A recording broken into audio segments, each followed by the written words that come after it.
हरे कृष्णा, राधे राधे। सभी भक्तों को सादर प्रणाम। आप सभी भक्तों का दिन मंगलमय हो। भक्तों, आज की इस वीडियो में सुनिए श्रीमद् भागवत महापुराण के 16वें अध्याय में चतुर्थ स्कंद के अंतर्गत दक्ष यज्ञ की पूर्ति, ध्रुव का वन गमन, ध्रुव का वर पाकर घर लौटना, उत्तम का मारा जाना, ध्रुव का यक्षों के साथ युद्ध की कथा का रसपान करेंगे। तो चलिए भक्तों, वीडियो शुरू करते हैं। श्री मैत्रेय जी कहते हैं, महाभाव विदुर जी, ब्रह्मा जी के इस प्रकार प्रार्थना करने पर भगवान शंकर ने प्रसन्नता पूर्वक हंसते हुए कहा, सुनिए। श्री महादेव जी ने कहा, प्रजापते, भगवान की माया से मोहित हुए दक्ष जैसे ना समझो के अपराध की न तो मैं चर्चा करता हूँ और न याद ही। मैं तो केवल सावधान करने के लिए उन्हें थोड़ा सा दंड दे दिया। दक्ष प्रजापति का सिर जल गया है, इसलिए उनके बकरे का सिर लगा दिया जाए। भक्तदेव मित्र देवता के नेत्रों से अपना यज्ञ भाग देखें।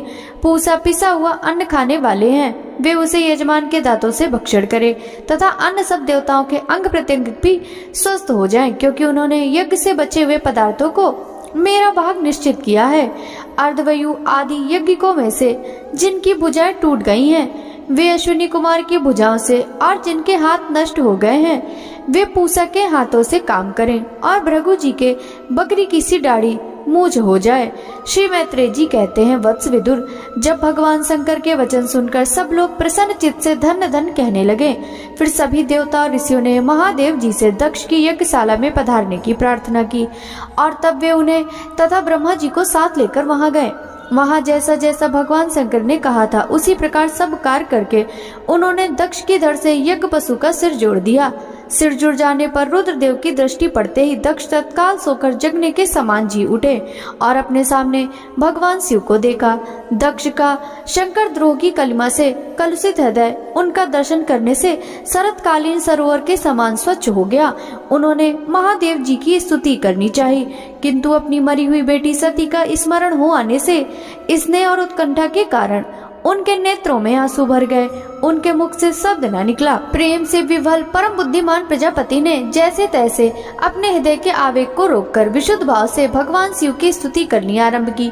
दक्ष ने कहा, भगवान, मैं आपका अपराध किया था, किंतु आपने उसके बदले में मुझे दंड के द्वारा शिक्षा देकर बड़ा ही अनुग्रह किया है। अहो, आप और श्री हरि तो आचारहीन नाम मात्र के ब्राह्मणों की भी उपेक्षा नहीं करते, फिर हम जैसे यज्ञ यागादि करने वालों को क्यों भूलेंगे। विभो, आपने ब्रह्मा होकर सबसे पहले आत्म तत्व की रक्षा के लिए अपने मुख से विद्या, तप और व्रत आदि के धारण करने वाले ब्राह्मणों को उत्पन्न किया था। जैसे चरवाहा लाठी लेकर गौओं की रक्षा करता है, उसी प्रकार आप उन ब्राह्मणों की सब विपत्तियों से रक्षा करते हैं। मैं आपके तत्व को नहीं जानता था, इसी से मैंने भरी सभा में आपको अपने वांग बाणों से भेदा था, किंतु आपने मेरे उस अपराध का कोई विचार नहीं किया। मैं तो आप जैसे पूज्यतम महानुभाव का अपराध करने के कारण नरक आदि नीच लोकों में गिरने वाला था, परंतु आपने अपनी करुणा भरी दृष्टि से मुझे उबार दिया। अब भी आपको प्रसन्न करने योग्य मुझ में कोई गुण नहीं है, बस अब आप अपने ही उदारता पूर्ण बर्ताव से मुझ पर प्रसन्न हो। श्री मैत्रेय जी कहते हैं, आशुतोष शंकर से इस प्रकार अपना अपराध क्षमा कराकर दक्ष ने ब्रह्मा जी के कहने पर उपाध्याय, ऋत्विज आदि की सहायता से यज्ञ कार्य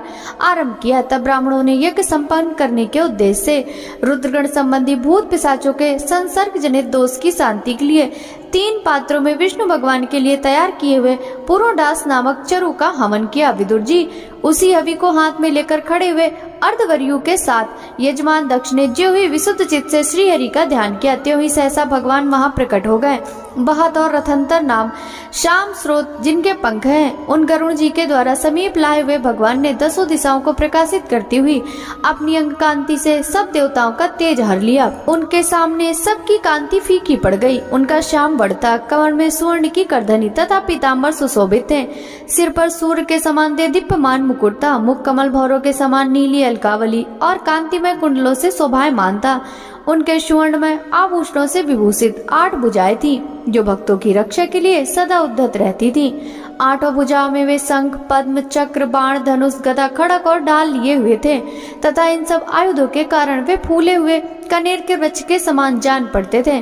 प्रभु के हृदय में श्रीवत्स का चिन्ह था और सुंदर वनमाला सुशोभित थी। वे अपने उदार हास और लीला में कटाक्ष से सारे संसार को आनंद मग्न कर रहे थे। पार्षदगण दोनों और राजहंस के समान सफेद पंखे और चमर डुला रहे थे। भगवान के मस्तक पर चंद्रमा के समान शुभ्र छत्र शोभा दे रहा था। भगवान पधारे हैं यह देखकर इंद्र, ब्रह्मा और महादेव जी आदि देवेश्वरों सहित समस्त देवता, गंधर्व और ऋषि आदि ने सहसा खड़े होकर उन्हें प्रणाम किया। उनके तेज से सबकी कांति फीकी पड़ गई और मस्तक पर अंजलि बांधकर भगवान के सामने खड़े हो गए। यद्यपि भगवान की महिमा तक ब्रह्मा आदि की मति भी नहीं पहुंच पाती, तो भी भक्तों पर कृपा करने के लिए दिव्य रूप से प्रकट हुई श्री हरि की वे अपनी अपनी बुद्धि के अनुसार स्तुति करने लगे।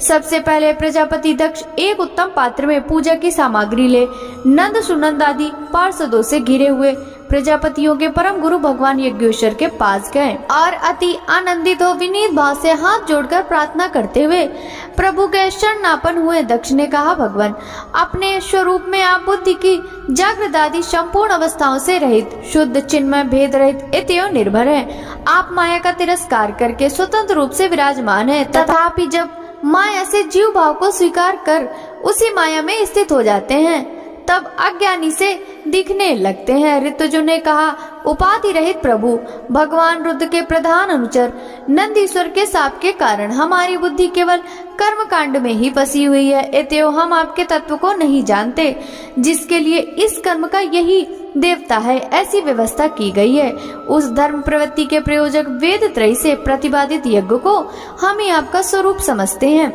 सदस्यों ने कहा, जीवों को आश्रय देने वाले प्रभु जो अनेक प्रकार के क्लेशों के कारण अत्यंत दुर्गम है, जिसमें काल रूप भयंकर सर्प ताक में बैठा हुआ है, द्वंद्व रूप अनेकों गड़े हैं, दुर्जन रूप जंगली जीवों का भय है तथा शोक रूप दावानल धधक रहा है।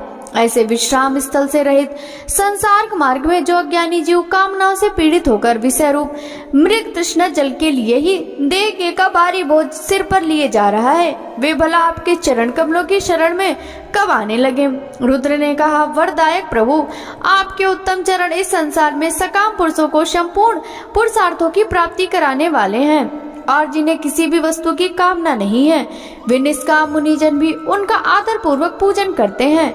उनमें चित्त लगा रहने के कारण यदि अज्ञानी लोग मुझे आचरण भ्रष्ट कहते हैं तो कहें, आपके परम अनुग्रह से मैं उनके कहने सुनने का विचार नहीं करता। भृगु जी ने कहा, आपकी गहन माया से आत्मज्ञान लुप्त हो जाने के कारण जो अज्ञान निद्रा में सोए हैं, वे ब्रह्मादि देहधारी आत्मज्ञान में उपयोगी आपके तत्व को अभी तक नहीं जान सके।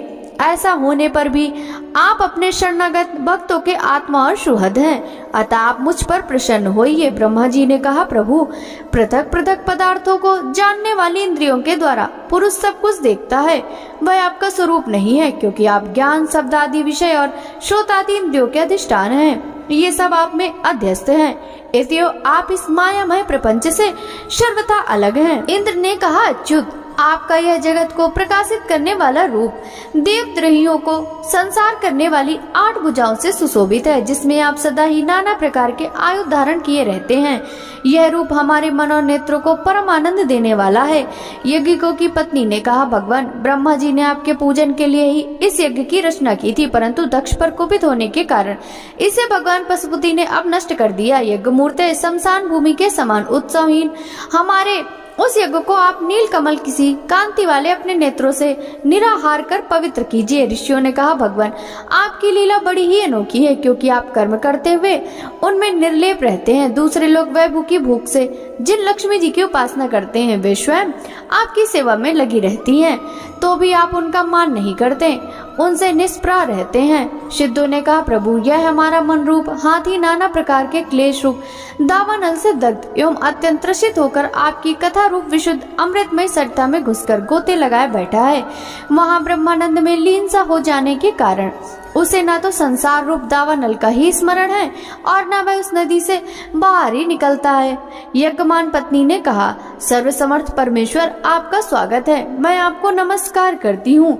आप लक्ष्मी जी के सहित हमारी रक्षा कीजिए। यज्ञेश्वर, जिस प्रकार सिर के बिना मनुष्य का धड़ अच्छा नहीं लगता, उसी प्रकार अन्य अंगों से पूर्ण होने पर भी आपके बिना यज्ञ की शोभा नहीं होती। लोकपालों ने कहा, अनंत परमात्मन, आप समस्त अंतःकरण के साक्षी हैं। यह सारा जगत आपके ही द्वारा देखा जाता है, तो क्या माइक पदार्थों को ग्रहण करने वाली हमारी इन नेत्र आदि इंद्रियों से आप कभी प्रत्यक्ष हो सके? वस्तुतः आप ही पंचभूतों से पृथक, फिर भी पांच भौतिक शरीरों के साथ जो आपका संबंध प्रतीत होता है, यह आपकी माया ही है। योगेश्वरों ने कहा, प्रभु जो पुरुष संपूर्ण विश्व के आत्मा आप में और आप में कोई भेद नहीं देखता, उससे अधिक प्यारा आपको कोई नहीं है। तथापि भक्तवत्सल, जो लोग आप में स्वामी भाव रखकर अनन्य भक्ति से आपकी सेवा करते हैं, उन पर भी आप कृपा कीजिए। जीवों के अदृष्टवश जिसके सत्वादि गुणों में बड़ी विभिन्नता आ जाती है, उस अपनी माया के द्वारा जगत की उत्पत्ति, स्थिति और प्रलय के ब्रह्मादि विभिन्न रूप धारण करके आप भेद बुद्धि पैदा कर देते हैं, किंतु अपनी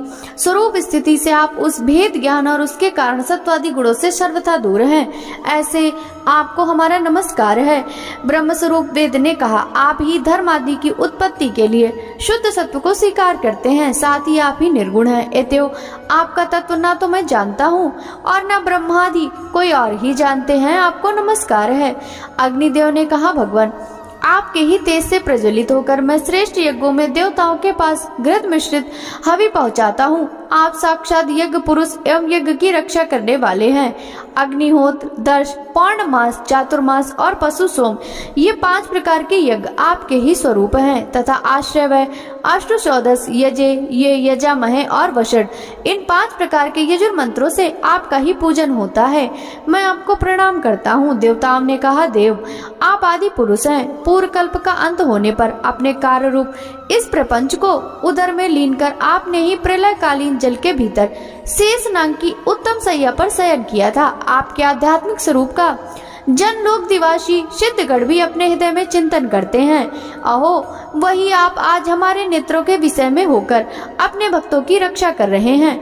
गंधर्वों ने कहा, देव, मरीचि आदि ऋषि और ये ब्रह्मा, इंद्र आदि, रुद्रादि देवतागण आपके अंश के भी अंश हैं। महत्तम, यह संपूर्ण विश्व आपके खेल की सामग्री है। नाथ, ऐसे आपको हम सर्वदा प्रणाम करते हैं। विद्याधरों ने कहा, प्रभु आप परम पुरुषार्थ की प्राप्ति के लिए साधन रूप इस मानव देव को पाकर भी जीव आपकी माया से मोहित होकर इसमें मैं मेरेपन का अभिमान कर लेता, फिर वह दुर्बुद्धि अपने आत्मियों से तिरस्कृत होने पर भी असत विषयों की लालसा करता रहता है। किंतु ऐसी अवस्था में जो आपके कथनामृत का सेवन करता है, वह इस अंतःकरण के मोह को सर्वथा त्याग देता है। ब्राह्मणों ने कहा, भगवान आप ही यज्ञ, आप ही हवि, आप ही अग्नि हैं, स्वयं आप ही मंत्र हैं, आप ही समिधा, कुशा और यज्ञ पात्र हैं, आप ही सदस्य, ऋत्विज, यजमान और उसकी धर्म पत्नी, देवता, अग्निहोत्र, स्वदा, सोमरस, घृत और पशु हैं। वेद मूर्ते, यज्ञ और उसका संकल्प दोनों आप ही हैं। पूर्व काल में आप ही अति विशाल वराह रूप धारण करके रसातल में डूबी हुई पृथ्वी को लीला से ही अपनी डाढ़ों पर उठाकर इस प्रकार निकाल लाए थे, जैसे कोई गजराज कमिलनी को उठाकर लाता है।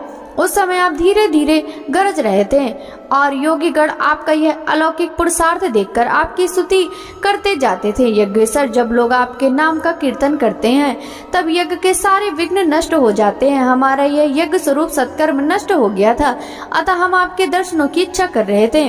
अब आप हम पर प्रसन्न होइए। आपको नमस्कार है। श्री मैत्रेय जी कहते हैं, भैया विदुर, इस प्रकार जब सब लोग यज्ञ रक्षक भगवान ऋषिकेश की स्तुति करने लगे, तब परम चतुर दक्ष ने रुद्र पार्षद वीरभद्र के विध्वंस किए हुए यज्ञों को फिर आरंभ किया। सर्वंतर्यामी श्री हरि यो तो सभी के भागों के भोक्ता हैं, तथापि त्रिपकाल पुरोडास रूप अपने भाग से भी प्रसन्न होकर उन्होंने दक्ष को संबोधन करके कहा। श्री भगवान ने कहा, जगत का परम कारण मैं ही ब्रह्मा और महादेव हूँ। मैं सबका आत्मा, ईश्वर और साक्षी हूँ तथा स्वयं प्रकाश और उपाधि शून्य हूँ। विप्रवर, अपनी त्रिगुणात्मिका माया को स्वीकार करके मैं ही जगत का रचना, पालन और संहार करता हूँ। और मैंने ही उन कर्मों के अनुरूप ब्रह्मा विष्णु शंकर ये नाम धारण किए हैं। ऐसा ही भेद रहित विशुद्ध परम ब्रह्म मैं हूँ। उसी में अज्ञानी पुरुष ब्रह्मा रुद्र तथा अन्य समस्त जीवों को विभिन्न रूप से देखता है। जिस प्रकार मनुष्य अपने सिर और हाथ आदि अंगों में ये मुझ में भिन्न है, ऐसी बुद्धि कभी नहीं करता, उसी प्रकार मेरा भक्त प्राणी मात्र को मुझ में भिन्न नहीं देखता। ब्राह्मण, हम ब्रह्मा विष्णु और महेश्वर तीनों स्वरूपता एक ही हैं और हम संपूर्ण जीव रूप, अतः जो हमने कुछ भी भेद नहीं देखता वह शांति प्राप्त करता है। श्री मैत्रेय जी कहते हैं, भगवान के इस प्रकार आज्ञा देने पर प्रजापतियों के नायक दक्ष ने उनका त्रिकपाल यज्ञ के द्वारा पूजन करके फिर अंगभूत और प्रधान दोनों प्रकार के यज्ञों से अन्य सब देवताओं का अर्चन किया। फिर एकाग्रचित्त हो भगवान शंकर का यज्ञ शेष रूप उनके भाग से यजन किया तथा समाप्ति में किए जाने वाले उदवसान नामक कर्म से अन्न सोम पाई एवं दूसरे देवताओं का यजन कर यज्ञ का उपसंहार किया और अंत में ऋतजों के सहित अभ्रत स्नान किया। फिर जिन्हें पुरुषार्थ से ही सब प्रकार की सिद्धियां प्राप्त थी, उन दक्ष प्रजापतियों को तुम्हारी सदा धर्म में बुद्धि रहे, ऐसा आशीर्वाद देकर सब देवता स्वर्ग लोक को चले गए। विदुर जी, सुना है कि दक्षता सती ने इस प्रकार अपना पूर्ण शरीर त्याग कर फिर हिमालय की पत्नी मेना के गर्भ से जन्म लिया। जिस प्रकार प्रलय काल में लीन हुई शक्ति सृष्टि के आरंभ में फिर ईश्वर का ही आश्रय लेती है, उसी प्रकार अन्नपरायणा श्री अंबिका जी ने उस जन्म में भी अपने एकमात्र आश्रय और प्रीतम भगवान शंकर को ही वरण किया। विदुर जी, दक्ष यज्ञ का विध्वंस करने वाले भगवान शिव का यह चरित्र मैंने बृहस्पति के शिष्य परम भागवत उद्धव जी के मुख से सुना था। कुरुनंदन, श्री महादेव जी का यह पावन चरित्र यश और आयु को बढ़ाने वाला तथा पाप पुंज को नष्ट करने वाला है। जो पुरुष भक्ति भाव से इसका नित्य प्रति श्रवण और कीर्तन करता है, वह अपनी पाप शक्ति का नाश कर देता है। श्री मैत्रेय जी कहते हैं, शत्रुसूदन, विदुर जी, सनकादि, नारद, ऋभु, हंस, अरुणि और यति ब्रह्मा जी के नैष्ठिक ब्रह्मचारी पुत्रों ने गृहस्थ आश्रम में प्रवेश नहीं किया। अधर्म भी ब्रह्मा जी का ही पुत्र था। उसकी पत्नी का नाम था मृषा, उसके दम्भ नामक पुत्र और माया नाम की कन्या हुई। उन दोनों ने निरति को ले लिया क्योंकि उसके कोई संतान नहीं थी। दम्भ और माया से लोभ और सठता का जन्म हुआ, उनसे क्रोध और हिंसा तथा कलह और उसकी बहन गाली उत्पन्न हुए। साधु शिरोमणि फिर दुरुक्ति से कली ने भय और मृत्यु को उत्पन्न किया तथा उन दोनों के संयोग से यातना नरक का जोड़ा उत्पन्न हुआ। निष्पाप विदुर जी, इस प्रकार मैंने संक्षेप में तुम्हें प्रलय का कारण रूप यह अधर्म का वंश सुनाया। यह अधर्म का त्याग कराकर पूर्ण संपादन में हेतु बनता है। इतः इसका वर्णन 3 बार सुनकर मनुष्य अपने मन की मलिनता दूर कर देता है। कुरुनंदन, अब मैं श्री हरि के अंश उत्पन्न हुए पवन कीर्ति महाराज स्वयंभू मनु के पुत्रों के वंश का वर्णन करता हूँ। महारानी शत्रुपा और उनके पति स्वयंभू मनु से प्रियव्रत और उत्तानपाद ये 2 पुत्र हुए। भगवान वासुदेव की कला से उत्पन्न होने के कारण ये दोनों संसार की रक्षा में तत्पर रहते थे। उत्तानपाद के सुनीति और सुरुचि नाम की 2 पत्नियां थी। उनमें सुरुचि राजा को अधिक प्रिय थी। सुनीति, जिसका पुत्र ध्रुव था, उन्हें वैसी प्रिय नहीं थी। एक दिन राजा उत्तानपाद सुरुचि के पुत्र उत्तम को गोद में बिठाकर प्यार कर रहे थे। उसी समय ध्रुव ने भी गोद में बैठना चाहा, परंतु राजा ने उसका स्वागत नहीं किया। उस समय घमंड से भरी हुई सुरुचि ने अपनी सौत के पुत्र ध्रुव को महाराज की गोद में आने का यत्न करते देख उनके सामने उससे ढा भरे शब्दों में कहा, बच्चे, तू राज सिंहासन पर बैठने का अधिकारी नहीं है, तू भी राजा का ही बेटा है। इससे क्या हुआ? तुझको मैंने तो अपनी कोख से नहीं धारण किया, तू अभी नादान है। तुझे पता नहीं कि तूने किसी दूसरी स्त्री के गर्भ से जन्म लिया, तभी तो ऐसे दुर्लभ विषय की इच्छा कर रहा है। यदि तुझे राज सिंहासन की इच्छा है तो तपस्या करके परम पुरुष श्री नारायण की आराधना कर और उनसे उनकी कृपा से मेरे गर्भ में आकर जन्म ले। श्री मैत्रेय जी कहते हैं, विदुर जी, जिस प्रकार डंके की चोट खाकर सांप फुफकार मारने लगता है, उसी प्रकार अपनी सौतेली माँ के कठोर वचनों से घायल होकर ध्रुव के कोद भरे मारे लंबी लंबी सांस लेने लगा। उसके पिता चुपचाप यह सब देखते रहे, मुंह से एक शब्द भी नहीं बोले। तब पिता को छोड़कर ध्रुव रोता हुआ अपनी माता के पास आया। उसके दोनों होंठ फड़क रहे थे और वह सिसक सिसक कर रो रहा था। सुनीति ने बेटे को गोद में उठा लिया और जब महल के दूसरे लोगों से अपनी सौत की सुरुचि की कही हुई बातें सुनी, तब उसे भी बड़ा दुख हुआ। उसका धीरज टूट गया। वह दावानल से जली हुई बेल के समान शोक से संतप्त होकर मुरझा गई तथा विलाप करने लगी। सौत की बातें याद आने से उसके कमल सरीखे नेत्रों में आंसू भर आए। उस बेचारी को अपने दुख का कहीं अंत नहीं दिखाई देता था। उसने गहरी सांस लेकर ध्रुव से कहा, बेटा, तू दूसरे के लिए किसी प्रकार की अमंगल की कामना मत कर। जो मनुष्य दूसरों को दुख देता है उसे स्वयं ही उसका फल भोगना पड़ता है। सुरुचि ने जो कुछ कहा ठीक ही है, क्योंकि महाराज को मुझे अपनी पत्नी तो क्या दासी स्वीकार करने में भी लग जाती है। तू मुझ मंदगामिनी के गर्भ से ही जन्म लिया है और मेरे ही दूध से पला है बेटा। सुरुचि ने तेरी सौतेली माँ होने पर भी बात बिल्कुल ठीक कही है। यदि राजकुमार उत्तम के समान राज सिंहासन पर बैठना चाहता है तो द्वेषबाज छोड़कर उसी का पालन कर। बस श्री अधोधज भगवान के चरण कमलों की आराधना में लग जा। संसार का पालन करने के लिए शतगुण को अंगीकार करने वाले उन श्री हरि की चरणों की आराधना करने से मेरे परदादा श्री ब्रह्मा जी को वह सर्वश्रेष्ठ पद प्राप्त हुआ, जो मन और प्राणों को जीतने वाले मुनियों के द्वारा भी वंदनीय है। इस प्रकार तेरे दादा स्वयंभू मनु ने भी बड़ी बड़ी दक्षिणा वाले यज्ञों के द्वारा अनन्य भाव से उन्हीं भगवान की आराधना की थी, तभी उन्हें दूसरों के लिए अति दुर्लभ लौकिक अलौकिक तथा मोक्ष सुख की प्राप्ति हुई। बेटा तू भी उन भक्तवत्सल श्री भगवान का ही आश्रय ले। जन्म मृत्यु के चक्र से छूटने की इच्छा करने वाले मुमुक्षु लोग निरंतर उन्हीं के चरण कमलों के मार्ग की खोज किया करते हैं। तू स्वधर्म पालन में पवित्र हुए अपने चित्र में श्री पुरुषोत्तम भगवान को बैठा ले तथा अन्य सबका चिंतन छोड़कर केवल उन्हीं का भजन कर। बेटा उन कमलदल लोचन श्री हरि को छोड़कर मुझे तो तेरे दुख का दूर करने वाला कोई दिखाई नहीं देता। देख, जिन्हें प्रसन्न करने के लिए ब्रह्मा आदि सब अन्य देवता ढूंढते रहते हैं, ये लक्ष्मी जी भी दीपक की भांति हाथ में कमल लिए निरंतर उन्हीं श्री हरि की खोज किया करती हैं। श्री मैत्रेय जी कहते हैं, माता सुनीति ने जो वचन कहे वे अभिष्ट वस्तु की प्राप्ति का मार्ग दिखलाने वाले थे, अतः उन्हें सुनकर ध्रुव ने बुद्धि द्वारा अपने चित्त का समाधान किया। इसके बाद वे पिता के नगर से निकल पड़े। यह सब समाचार सुनकर और ध्रुव क्या करना चाहते थे, इस बात को जानकर नारद जी वहाँ आए। उन्होंने ध्रुव के मस्तक पर अपना पाप नाशक कर कमल फेरते हुए मन ही मन विस्मित होकर कहा, ओ क्षत्रियों का कैसा अद्भुत तेज है, वे थोड़ा सा भी मान भंग नहीं सह सकते। देखो अभी तो यह नन्हा सा बच्चा है, तो भी इसके हृदय में सौतेली माँ के कटु वचन घर कर गए हैं। तत्पश्चात नारद जी ने ध्रुव से कहा, बेटा अभी तो तू बच्चा है, खेल कूद में ही मस्त रहता है। हम नहीं समझते कि उस उम्र में किसी बात से तेरा सम्मान या अपमान हो सकता है। यदि तुझे मान अपमान का विचार ही हो तो बेटा असल में मनुष्य के असंतोष का कारण मोह के सिवा कुछ नहीं है। संसारी मनुष्य अपने कर्मानुसार ही मान अपमान या सुख दुख आदि को प्राप्त होता है। तात भगवान की गति बड़ी विचित्र है, इसलिए उस पर विचार करके बुद्धिमान पुरुष को चाहिए कि दैवश उसे जैसी भी परिस्थिति का सामना करना पड़े उसी में संतुष्ट रहे। अब माता के उपदेश से तू योग साधन द्वारा जिन भगवान की कृपा प्राप्त करने चला, मेरे विचार से साधारण पुरुषों के लिए उन्हें प्रसन्न करना बहुत ही कठिन है। योगी लोग अनेकों जन्मों तक अनासक्त रहकर समाधियों के द्वारा बड़ी बड़ी कठोर साधनाएं करते रहते हैं, परंतु भगवान के मार्ग का पता नहीं पाते। इसलिए तू यह व्यर्थ का हाथ छोड़ दे और घर लौट जा। बड़ा होने पर जब परमार्थ साधन का समय आए तब उसके लिए प्रयत्न कर लेना। विधाता के विधान के अनुसार सुख दुख जो भी प्राप्त हो उसी में चित्त को संतुष्ट रखना चाहिए।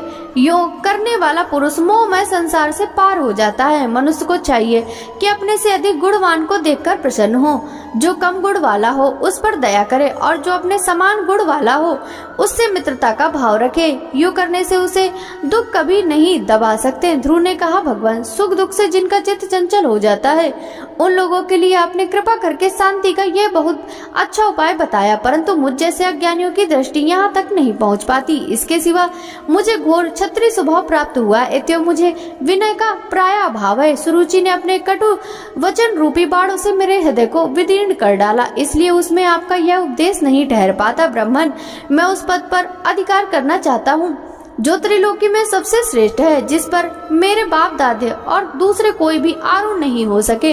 आप मुझे उसी की प्राप्ति का कोई अच्छा सा मार्ग बतलाइए। आप भगवान ब्रह्मा जी के पुत्र हैं और संसार के कल्याण के लिए ही वीणा बजाते हुए शूर की भांति त्रिलोकी में विचरा करते हैं। श्री मैत्रेय जी कहते हैं, ध्रुव की बात सुनकर भगवान नारद जी बड़े प्रसन्न हुए और इस प्रकार सदुपदेश देने लगे। श्री नारद जी ने कहा, बेटा तेरी माता सुनीति ने तुझे जो कुछ बताया वह तेरे लिए परम कल्याण का मार्ग है। भगवान वासुदेव ही वह उपाय है, इसलिए तू चित्त लगाकर उन्हीं का भजन कर। जिस पुरुष को अपने लिए धर्म अर्थ काम और मोक्ष रूप पुरुषार्थ की अभिलाषा हो उसके लिए उनकी प्राप्ति का उपाय एकमात्र श्री हरि के चरणों का सेवन ही है। बेटा तेरा कल्याण होगा। अब तू श्री यमुना जी के तटवर्ती परम पवित्र मधुवन को जा। वहाँ श्री हरि का नित्य निवास है। वहाँ श्री कालिंदी जी के निर्मल जल में तीनों समय स्नान करके नित्य कर्म से निवृत्त हो। यथा विधि आसन बिछाकर स्थिर भाव से बैठना। फिर रेचक, पूरक और कुंभक 3 प्रकार के प्राणायाम से धीरे धीरे प्राण, मन और इंद्रिय के दोषों को दूर कर धैर्य मुक्त मन से परम गुरु श्री भगवान का इस प्रकार ध्यान करना। भगवान के नेत्र और मुख निरंतर प्रसन्न रहते हैं। उन्हें देखने से ऐसा मालूम होता है कि प्रसन्न पूर्वक भक्त को वर देने के लिए उद्यत हैं। उनकी नासिका, भौहें और कपोल बड़े से ही सुहावने लगते हैं। वे सभी देवताओं में परम सुंदर हैं। उनकी तरुण अवस्था है। सभी अंग बड़े सुडोल हैं। लाल लाल होंठ और रत्नारे नेत्र हैं। वे प्रणत जनों को आश्रय देने वाले, अपार सुखदायक, शरणागत वत्सल और दया के समुद्र हैं। उनके वत्सा स्थल में श्री वत्स का चिन्ह है। उनका शरीर सजल जलधर के समान श्याम वर्ण है। वे ही परम पुरुष श्याम सुंदर गले में वनमाला धारण किए हुए हैं। उनकी 4 भुजा में शंख, चक्र, गदा एवं पद्म सुशोभित है। उनके अंग प्रत्यंग किरीट, कुंडल, केयूर और कंकणादि आभूषणों से विभूषित है। गला कौस्तुभ मणि की शोभा से बढ़ रहा है तथा शरीर में रेशमी पीताम्बर है। उनके कटी प्रदेश में कांचन की करधनी और चरणों में स्वर्ण में नुपुर सुशोभित है। भगवान का स्वरूप बड़ा ही दर्शनीय, शांत तथा मन और नैनों को आनंदित करने वाला है। जो लोग प्रभु का मानस पूजन करते हैं उनके अंतःकरण में वे हृदय कमल की कर्णिकार अपने नख मंडित मनोहर पदार बिंदु को स्थापित करके विराजते हैं। इस प्रकार धारणा करते करते जब चित्त स्थिर और एकाग्र हो जाए तब उन वरदायक प्रभु का मन ही मन इस प्रकार ध्यान करें कि वे मेरी ओर अनुराग भरी दृष्टि से निहारते हुए मंद मंद मुस्कुरा रहे हैं। भगवान की मंगलमय मूर्ति का इस प्रकार निरंतर ध्यान करने से मन श्री के ही परमानंद में डूबकर तल्लीन हो जाता है और फिर वहां से लौटता नहीं। राजकुमार, इस ध्यान के साथ जिस परम गु मंत्र का जाप करना चाहिए वह भी बतलाता हूँ, सुन। इसका 7 रात जप करने से मनुष्य आकाश में विचरने वाले सिद्धों का दर्शन कर सकता है। वह मंत्र है ओम नमो भगवते वासुदेवाय। किस देश और किस काल में कौन वस्तु उपयोगी है, इसका विचार करके बुद्धिमान पुरुष को इस मंत्र के द्वारा तरह तरह की सामग्रियों से भगवान की द्रव्यमयी पूजा करनी चाहिए। प्रभु का पूजन विशुद्ध जल, पुष्पांजलि, जंगली मूल और फलादि पूजन में विहित दुर्वादि अंकुर वन में ही प्राप्त होने वाले वलकल वस्त्र और उनकी प्रेसी तुलसी से करना चाहिए। यदि शिला आदि की मूर्ति मिल सके तो उसमें, नहीं तो पृथ्वी या जल आदि में भगवान की पूजा करे। सर्वदा संयत चित्त, मननशील, शांत और मौन रहे तथा जंगली फल मूल आदि का परिमित आहार करें। इसके सिवा पुण्य कीर्ति श्री हरि अपनी अनिवर्चनीय माया के द्वारा ही अपनी इच्छा से अवतार लेकर जो जो मनोहर चरित्र करने वाले हैं उनका मन ही मन चिंतन करते रहें। प्रभु की पूजा के लिए जिन जिन उपचारों का विधान किया गया है उन्हें मंत्र मूर्ति श्री हरि को 12 अक्षर मंत्र के द्वारा ही अर्पण करें। इस प्रकार जब हृदय स्थित हरि का मन, वाणी और शरीर से भक्ति पूर्वक पूजन किया जाता है तब वे निश्चल भाव से भली भांति भजन करने वाले अपने भक्तों को भाव बढ़ा देते हैं और उन्हें उनकी इच्छा के अनुसार धर्म, अर्थ, काम अथवा मोक्ष रूप कल्याण प्रदान करते हैं। यदि उपासक को इंद्रिय संबंधी भोगों से वैराग्य हो गया हो तो वह मोक्ष प्राप्ति के लिए अत्यंत भक्ति पूर्वक अविच्छिन्न भाव से भगवान का भजन करे। श्री नारद जी ने कहा, इस प्रकार उपदेश पाकर राजकुमार ध्रुव ने परिक्रमा करके उन्हें प्रणाम किया। तदंतर उन्होंने भगवान के चरण चिन्हों से अंकित परम पवित्र मधुवन की यात्रा की।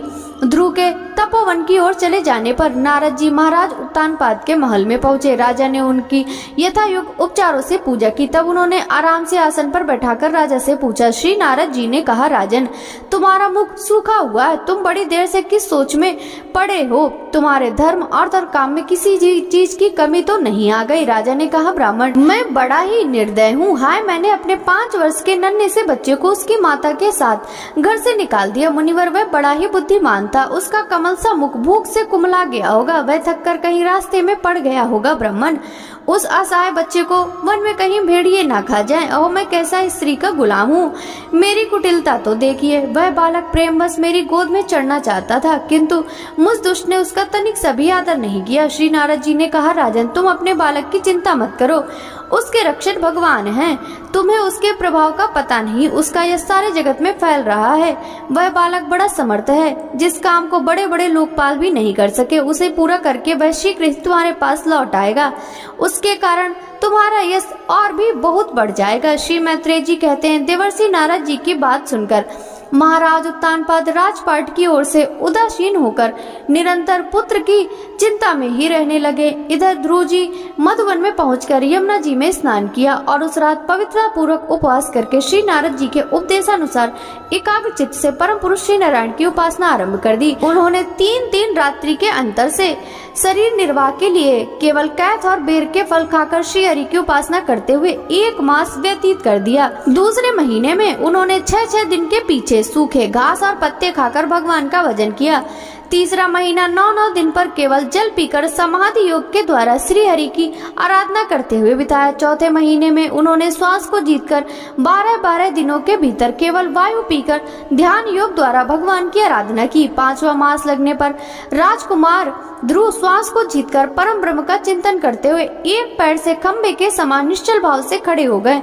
उस समय उन्होंने शब्द आदि विषय और इंद्रियों के नियामक अपने मन को सब ओर से खींच लिया। हृदय स्थित हरि के स्वरूप का चिंतन करते हुए चित्त को किसी दूसरी ओर न जाने दिया। जिस समय उन्होंने महत आदि संपूर्ण तत्वों के आधार तथा प्रकृति और पुरुष के भी अधीश्वर परम ब्रह्म की धारणा की, उस समय तीनों लोग कांप उठे। जब राजकुमार ध्रुव एक पैर से खड़े हुए तब उनके अंगूठे से दबकर आधी पृथ्वी इस प्रकार झुक गई जैसे किसी गजराज के चढ़ जाने पर नाव पद पद पर दाईं बाईं ओर डगमगाने लगती है। ध्रुव जी अपने इंद्रिय द्वार तथा प्राणों को रोककर अनन्य बुद्धि से विश्वात्मा श्री हरि का ध्यान करने लगे। इस प्रकार उनकी समष्टि प्राण से अभिन्नता हो जाने के कारण सभी जीवों का श्वास प्रवास रुक गया। इससे समस्त लोक और लोकपालों को बड़ी पीड़ा हुई। वे सब घबराकर श्री हरि के शरण में गए। देवताओं ने कहा, भगवान, समस्त स्थावर जंगम जीवों के शरीर का एक प्राण एक साथ ही रुक गया। ऐसा तो हमने पहले कभी अनुभव नहीं किया। आप शरणागतों की रक्षा करने वाले हैं। अपनी शरण में आए हुए हम लोगों को इस दुख से छुड़ाइए। श्री भगवान ने कहा, देवताओं, तुम डरो मत। उत्तानपाद के पुत्र ध्रुव ने अपने चित्त को मुझ विश्वात्मा में लीन कर दिया। इस समय मेरे साथ उसकी अभेद धारणा सिद्ध हो गई।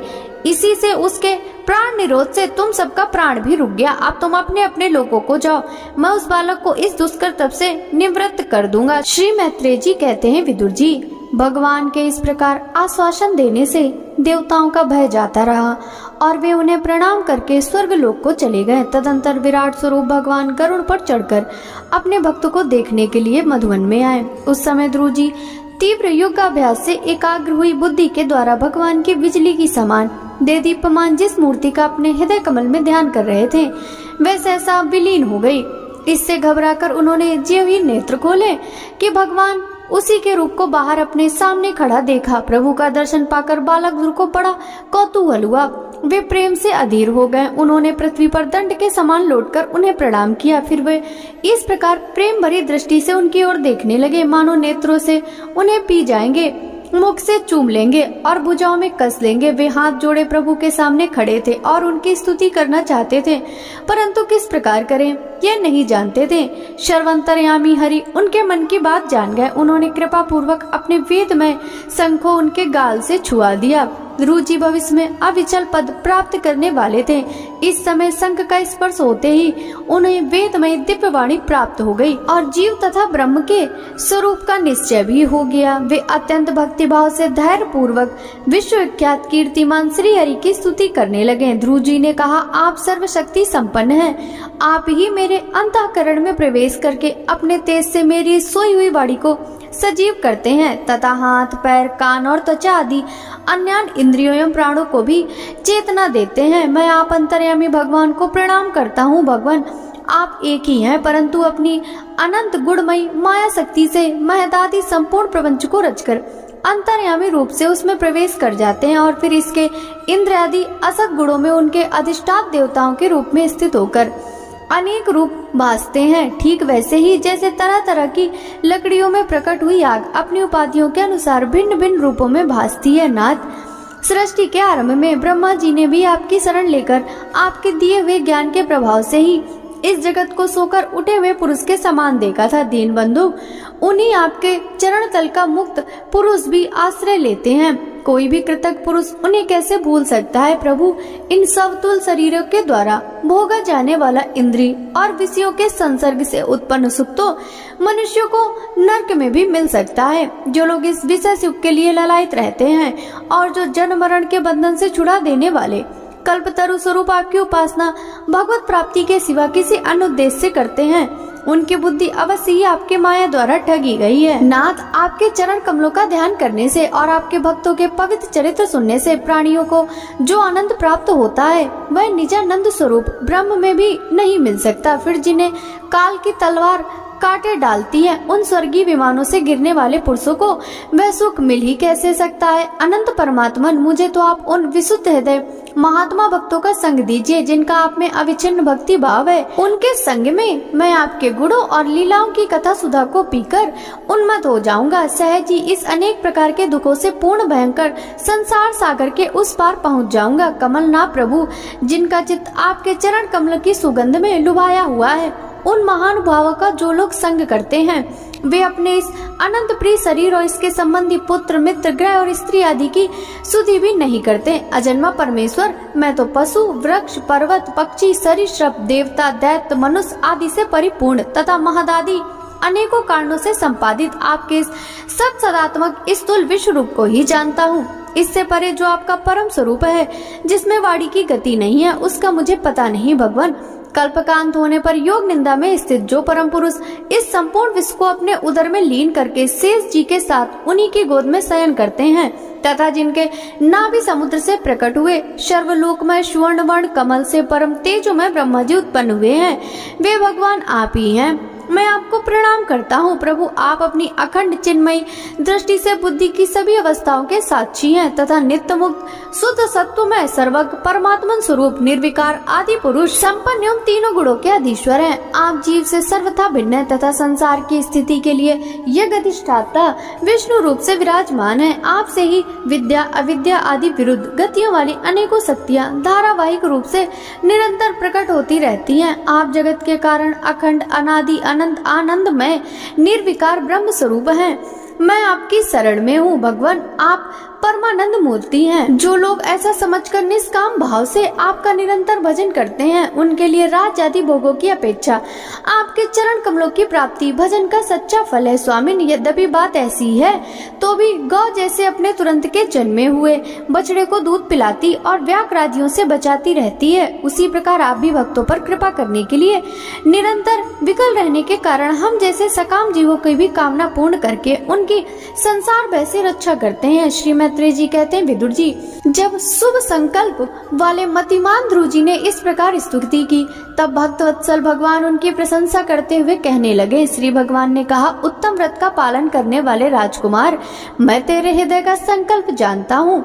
यद्यपि उस पद का प्राप्त होना बहुत कठिन है, तो भी मैं तुझे वह देता हूँ। तेरा कल्याण हो भद्र, जिस तेजोमय अविनाशी लोक को आज तक किसी ने प्राप्त नहीं किया, जिसके चारों ओर ग्रह नक्षत्र और तारागढ़ रूप ज्योतिष चक्र उस प्रकार चक्कर काटता रहता है जिस प्रकार मेढकी के चारों ओर दंवरी के बैल घूमते रहते हैं। अवनांतर कल्प पर्यंत रहने वाले अन्य लोगों का नाश हो जाने पर भी जो स्थिर रहता है, तथा तारागढ़ के सहित धर्म अग्नि कश्यप और शुक्र आदि नक्षत्र एवं सप्तऋषिगण जिसकी प्रदक्षिणा किया करते हैं, वह ध्रुवलोक मैं तुझे देता हूँ। यहाँ भी अब तेरे पिता तुझे राज सिंहासन देकर वन को चले जाएंगे, तब तू 36,000 वर्ष तक धर्म पूर्वक पृथ्वी का पालन करेगा। तेरी इंद्रियों की शक्ति ज्यों की त्यों बनी रहेगी। आगे चलकर किसी समय तेरा भाई उत्तम शिकार खेलता हुआ मारा जाएगा, तब उसकी माता सुरुचि पुत्र प्रेम में पागल होकर उसे वन में खोजती हुई दावानल में प्रवेश कर जाएगी। यज्ञ मेरी प्रिय मूर्ति है, तू अनेकों बड़ी बड़ी दक्षिणाओं वाले यज्ञों के द्वारा मेरा यजन करेगा तथा यहाँ उत्तम उत्तम भोग भोग कर अंत में मेरा ही स्मरण करेगा। इससे तू अंत में संपूर्ण लोगों के वंदनीय और सप्तऋषियों से भी ऊपर मेरे निज धाम को जाएगा, जहाँ पहुँच जाने पर फिर संसार में लौटकर नहीं आना होता। श्री मैत्रेय जी कहते हैं, बालक ध्रुव से इस प्रकार पूजित हो और उसे अपना पद प्रदान कर भगवान श्री गरुड़ध्वज उसके देखते देखते अपने लोक को चले गए। प्रभु की चरण सेवल से संकल्पित वस्तु प्राप्त हो जाने के कारण यद्यपि ध्रुव जी का संकल्प तो निवृत्त हो गया, किंतु उनका चित्त विशेष प्रसन्न नहीं हुआ। फिर अपने नगर को लौट गए। विदुर जी ने पूछा, ब्राह्मण, मायापति श्री हरि का परम पद तो अत्यंत दुर्लभ है और मिलता भी उनके चरण कमलों की उपासना से ही है। ध्रुव जी भी सारा सार का पूर्ण विवेक रखते थे, फिर एक ही जन्म में उस परम पद को पा लेने से भी उन्होंने अपने को अकृतार्थ क्यों समझा। श्री मैत्रेय जी ने कहा, ध्रुव जी का हृदय अपनी सौतेली माता के वांग बाड़ों से भिंद गया था तथा वर मांगने के समय भी उन्हें उनका स्मरण बना हुआ था, इसी से उन्होंने मुक्तिदाता श्री हरि से मुक्ति नहीं मांगी। अब जब वह भगवत दर्शन से वह मनोमालिन्य दूर हो गया तो उन्हें अपनी इस भूल के लिए पश्चाताप हुआ। ध्रुव जी मन ही मन कहने लगे, अहो सनकादि सिद्ध भी जिन्हें समाधि द्वारा अनेकों जन्मों में प्राप्त कर पाते हैं, उन भगवत चरणों की छाया को मैंने 6 महीने में ही पा लिया, किंतु चित्त में दूसरी वासना रहने के कारण मैं फिर उनसे दूर हो गया। आओ मुझ मंदभाग की मूर्खता तो देखो। मैंने संसार पास को काटने वाले प्रभु के पाद पद्मों में पहुंचकर भी उनसे नाशवान वस्तु की ही याचना की। देवताओं को स्वर्ग भोग के पश्चात फिर भी नीचे गिरना होता है, इसे वे मेरी भगवत प्राप्ति रूप उच्च स्थिति को सहन नहीं कर सके, अतः उन्होंने ही मेरी बुद्धि को नष्ट कर दिया। तभी तो मुझ दुष्ट ने नारद जी की यथार्थ बात भी स्वीकार नहीं की। यद्यपि संसार में आत्मा के सिवा दूसरा कोई भी नहीं है, तथापि सोया हुआ मनुष्य जैसे स्वप्न में अपने ही कल्पना किए हुए व्याक्रादि से डरता है, उसी प्रकार मैंने भी भगवान की माया से मोहित होकर भाई को ही शत्रु मान लिया और व्यर्थ ही द्वेष रूप हार्दिक रोग से जलने लगा, जिन्हें प्रसन्न करना अत्यंत कठिन है। उन्हीं विश्वात्मा श्री हरि को तपस्या द्वारा प्रसन्न करके मैंने जो कुछ मांगा है वह सब व्यर्थ है। ठीक उसी तरह जैसे गतायु पुरुष के लिए चिकित्सा व्यर्थ होती है। ओ मैं बड़ा भाग्यहीन हूँ, संसार बंधन का नाश करने वाले प्रभु से मैंने संसार ही मांगा। मैं बड़ा पुण्यहीन हूँ, जिस प्रकार कोई कंगला किसी चक्रवर्ती सम्राट को प्रसन्न करने के लिए तुझ सहित चावलों की कनी मांगे, उसी प्रकार मैंने भी आत्मनंद प्रदान करने वाली श्री हरि से मूर्खतावश व्यर्थ का अभिमान बढ़ाने वाले उच्च पदादि ही मांगे। श्री मैत्रेय जी कहते हैं, तात तुम्हारी तरह जो लोग श्री मुकुंद पदार बिंद मकरंद के ही मधुकर हैं, जो निरंतर प्रभु चरण रज का ही सेवन करते हैं और जिनका मन अपने आप आई हुई सभी परिस्थितियों में संतुष्ट रहता है, वे भगवान से उनकी सेवा के सिवा अपने लिए कोई और पदार्थ नहीं मांगते। इधर जब राजा उत्तानपाद ने सुना कि उनका पुत्र ध्रुव घर लौट रहा है तो उन्हें इस बात पर वैसे ही विश्वास नहीं हुआ जैसे कोई किसी के यमलोक से लौटने की बात पर विश्वास न करे। उन्होंने यह सोचा कि मुझ अभागे का ऐसा भाग्य कहाँ, परंतु फिर उन्हें देवर्षि नारद की बात याद आ गई। इससे उनका इस बात में विश्वास हुआ और वे आनंद के वेग से अधीर हो उठे। उन्होंने अत्यंत प्रसन्न होकर यह समाचार लाने वाले को एक बहुमूल्य हार दिया। राजा उत्तानपाद ने पुत्र का मुख देखने के लिए उत्सुक होकर बहुत से ब्राह्मण कुल के बड़े बूढ़े मंत्री और बंधुजनों को साथ ले लिया तथा एक बढ़िया घोड़े वाले स्वर्ण जटिल रथ पर सवार होकर वे झटपट नगर के बाहर आए। उनके आगे वेद ध्वनि होती जा रही थी, शंख दुदुम्बी एवं बंसी आदि अनेकों मांगलिक बाजे बजते जाते थे। उनकी दोनों रानियां सुनीति और सुरुचि भी स्वर्णमय आभूषणों से विभूषित और राजकुमार उत्तम के साथ पालकियों पर चढ़कर चल रही थी। ध्रुव जी उपवन के पास आ पहुँचे। उन्हें देखते ही महाराज उत्तानपाद तुरंत रथ से उतर पड़े। पुत्र को देखने के लिए वे बहुत दिनों से उत्कंठित हो रहे थे। उन्होंने झटपट आगे बढ़कर प्रेमातुर हो लंबी लंबी सांसें लेते हुए ध्रुव को भुजाओं में भर लिया। अब ये पहले के ध्रुव नहीं थे। प्रभु के परम पुनीत पाद पद्मों का स्पर्श होने से इनके समस्त पाप बंधन कट गए थे। राजा उत्तानपाद की एक बहुत बड़ी कामना पूर्ण हो गई। उन्होंने बार बार पुत्र का सिर सूंघा और आनंद तथा प्रेम के कारण निकलने वाले ठंडे ठंडे आंसुओं से उन्हें नहला दिया। तदंतर सज्जनों में अग्रगण ध्रुव जी ने पिता के चरणों में प्रणाम किया और उनसे आशीर्वाद पाकर कुशल प्रश्न आदि से सम्मानित हो दोनों माताओं को प्रणाम किया। छोटी माता सुरुचि जी ने अपने चरणों पर झुके हुए बालक ध्रुव को उठाकर हृदय से लगा लिया और अश्रु गदगद वाणी से चिरंजीवी रहो ऐसा आशीर्वाद दिया। जिस प्रकार जल स्वयं ही नीचे की ओर बहने लगता है, उसी प्रकार मैत्री आदि गुणों के कारण जिस पर भगवान प्रसन्न हो जाते हैं उसके आगे सभी जीव झुक जाते हैं। इधर उत्तम और ध्रुव दोनों ही प्रेम से विवल होकर मिले। एक दूसरे के अंगों का स्पर्श पाकर उन दोनों के ही शरीर में रोमांच हो आया तथा नेत्रों से बार बार आंसुओं की धारा बहने लगी। ध्रुव की माता सुनीति अपने प्राणों से भी पारे पुत्र को गले लगाकर सारा संताप भूल गई। उसके सुकुमार अंगों के स्पर्श से उसे बड़ा ही आनंद प्राप्त हुआ। वीरवर विदुर जी, वीर माता सुनीति के स्तन उनके नेत्रों से झरते हुए मंगलमय आनंद रसुओं से भीग गए और उनसे बार बार दूध बहने लगा। उस समय पूर्ववासी लोग उनकी प्रशंसा करते हुए कहने लगे, महारानी जी आपका लाल बहुत दिनों से खोया हुआ था, सौभाग्यवश अब वह लौट आया। यह हम सबका दुख दूर करने वाला है, बहुत दिनों तक भूमंडल की रक्षा करेगा। आपने अवश्य ही शरणागत भयभंजन श्री हरि की उपासना की की है। उनका निरंतर ध्यान करने वाले धीर पुरुष परम दुर्जय मृत्यु को भी जीत लेते हैं विदुर जी। इस प्रकार जब सभी लोग ध्रुव के प्रति अपना लाड़ प्यार प्रकट कर रहे थे, उसी समय उन्हें भाई उत्तम के सहित हाथनी पर चढ़कर महाराज उत्तानपाद ने बड़े हर्ष के साथ राजधानी में प्रवेश किया। उस समय सभी लोग उनके भाग्य की बड़ाई कर रहे थे। नगर में जहाँ तहाँ मगर के आकार के सुंदर वाले दरवाजे बनाए गए थे तथा फल फूलों के गुच्छों सहित केले के खम्भे और सुपारी के पौधे सजाए गए थे। द्वार द्वार पर दीपक के सहित जल के कलश रखे हुए थे, जो आम के पत्तों, वस्त्रों, पुष्प मालाओं तथा मोती की लड़ियों से सुसज्जित थे। जिन अनेकों परकोटों, फाटकों और महलों से नगरी सुशोभित थी, उन सबको स्वर्ण की सामग्रियों से सजाया गया था तथा उनके कंगूरों विमानों के शिखरों के समान चमक रहे थे। नगर के चौक, गलियों, अटारियों और सड़कों पर झाड़ फुहार कर उन पर चंदन का छिड़काव किया गया था और जहाँ तहाँ खील, चावल, पुष्प, फल, जौ एवं अन्य मांगलिक उपहार सामग्रियां सजी रखी थी। ध्रुव जी राजमार्ग से जा रहे थे। उस समय जहाँ तहाँ नगर की सीलवती सुंदरियां उन्हें देखने को एकत्र हो रही थी। उन्होंने वात्सल भाव से अनेकों शुभाशीर्वाद देते हुए उन पर सफेद सरसों, अक्षत, दही, जलदूर व पुष्प और फलों की वर्षा की। इस प्रकार उनके मनोहर गीत सुनते हुए ध्रुव जी ने अपने पिता के महल में प्रवेश किया। वह श्रेष्ठ भवन महामूल मणियों की लड़ियों से सुसज्जित था। उसमें अपने पिता के लाड़ प्यार का सुख भोगते हुए उसी प्रकार आनंद पूर्वक रहने लगे जैसे स्वर्गलोक में देवता लोग रहते हैं।